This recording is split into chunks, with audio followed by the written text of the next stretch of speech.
নমস্কার বন্ধুরা, আবার আমার রান্নাঘরে চলে এসেছি। তো রান্নাঘরে দেখতে পাচ্ছি একটা বড় পেঁপে নিয়ে চলে এসেছি, কিন্তু এতটা বড় পেঁপে দিয়ে আমি রেসিপিটা বানাবো না। তো পেঁপে দিয়ে আজকে চিকেনটা বানাবো। তো দারুণ লাগে চিকেনের তরকারিতে পেঁপে যদি দেওয়া যায়, তো সেইভাবেই আমি আজকের এই চিকেনটা বানাবো। যে পেঁপে তো আমাদের সবার পক্ষে মানে শরীরের পক্ষে তো ভীষণ উপকারী।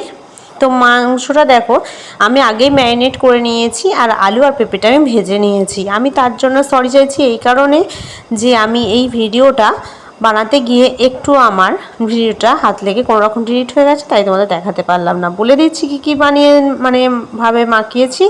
ম্যারিনেটটা করেছি চিকেনটা, সেটা হলো যে পেঁয়াজ, টমেটো, সর্ষের তেল, গুঁড়ো লঙ্কা হালকা আর হলুদ গুঁড়ো দিয়ে ম্যারিনেট করেছি। আর একটু দেখো নেড়ে চেড়ে কষে নেওয়ার পর আর একটু গুঁড়ো লঙ্কা আমি দিয়ে দিয়েছি। আর আলুটা আর পেঁপেটা হালকা লবণ আর হলুদ গুঁড়ো দিয়ে ভেজে তুলে রেখেছিলাম। তো তেলের ওপরে সম্পূর্ণ আগে ম্যারিনেটটা দিয়ে তারপরে আলুটা দিয়ে কষছি। দেখতেই পাচ্ছ গুঁড়ো লঙ্কা আগে দিলাম, এরপর দিলাম আদা রসুন পেস্ট, এরপর দিয়ে দিচ্ছি জিরে আর গোলমরিচ, ধনে গুঁড়ো, বাড়িতে এটা ভেজে রেখে গুঁড়ো করা হয়েছে, দিয়ে ভালো করে আমি এটাকে কষবো। তো পেঁপে দিয়ে আশা করি তোমরা মানে নর্মালি যে স্পাইসি তরকারিটা সেটা কোনো দিন হয়তো খাওনি, কিংবা অনেক সময় খেয়েছো। তো এই অনেক তো চিকেন স্টুতেও অনেক সবজি দিয়ে করে, কিন্তু নর্মালি আমাদের চিকেন যে ঘরোয়া ঝোলটা হয় সেটা যদি পেঁপে দেওয়া যায় তো মারাত্মক টেস্ট হয়। তো অবশ্যই তোমরা বাড়িতে একটু ট্রাই করবে।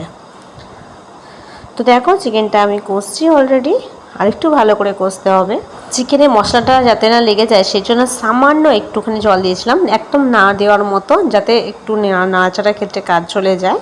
তো চিকেনটাকে আমি আরও ভালো করে কষে নিচ্ছি। পেঁপেটা ব্যাপারে বলি তোমাদের, পেঁপেটা কিন্তু বেশি দেওয়াটা ঠিক হবে না, কারণ পেঁপে দিলে মাংস অবভিয়াসলি ভালোভাবে সেদ্ধ হয়ে যায়।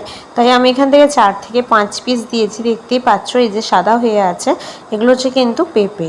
তো দেখো ফাইনালি ঝোলের আমি জলটা দিয়ে দিয়েছি। পেঁপে দিলে কোনো রকম কেউ বুঝতে পারবে না বাড়ির, আর কোনো কালারও ফেড হবে না, কোনো মানে টেস্টে তারতম্য কিচ্ছু ঘটবে না, অথচ ভালো টেস্ট হবে। তো বাদবাকি আমি ধনে পাতাটা একটু দিয়ে দিলাম বেশি করে, দিয়ে এরপর আমি ফোটা পর্যন্ত খুব ভালো অপেক্ষা করেছিলাম।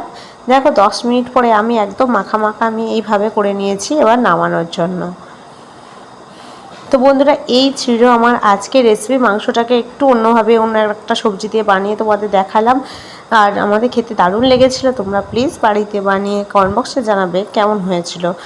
তো আজকে ভিডিও এই পর্যন্তই, আবার দেখা হচ্ছে অন্য রেসিপির কখনো অন্য ভিডিওতে। ভালো থাকবে।